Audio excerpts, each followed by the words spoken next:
Flex ko lang pala sa inyo mga idol yung nabili nating kalan na ito na yung sagot doon sa ating mga sobrang mahal na gasol ngayon. So guys, ito nabili ko sa online. So ipe-flex ko lang sa inyo guys.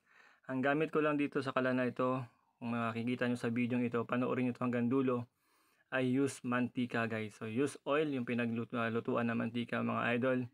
Yun yung ginamit natin para dito upang tayo ay makapagluto. So dito sa video ito mga idol, ayan makikita nyo, yan yung use mantika na pinagprituhan mga idol. So yun, patak-patak lang siya. Yan, kung makikita nyo, patak-patak lang siya. Ganun lang ang konsumo dito sa kalan na nabili natin. So syempre alam naman natin mga idol na sobrang mahal ng gasol ngayon. So para sa makakatipid tayo, so ito guys, oh. Ito na yung demo presentation ng ating nabili na kalan na kasagutan. Yun guys, oh, kung makita nyo guys, oh, ang lakas ng apoy. So yun, pinapakulo natin yung tubig yan sa takore na yan, na gamit lang yung pinaglutuan na mantika.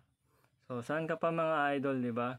So ngayon kailangan natin magtipid, kailangan natin mag-isip ng mga bagay-bagay. So shout out dito sa ating nabilhan ito, na ito na yung magiging katulong natin sa pagtitipid, di ba mga idol? So yun lang. So dito kita nyo naman, yan, use mantika lang yung ginamit natin dito. Yan guys, so nakita nyo naman yung apoy. So di ba, makikita nyo talaga na nakakaluto talaga siya guys. So dyan sa kalan na yung mga idol, pinapagana yan ng use oil or mantika. And then may blower yung mga idol. So yun, napansin nyo mga idol, kumukulo na po yung ating takore. So ganun siya.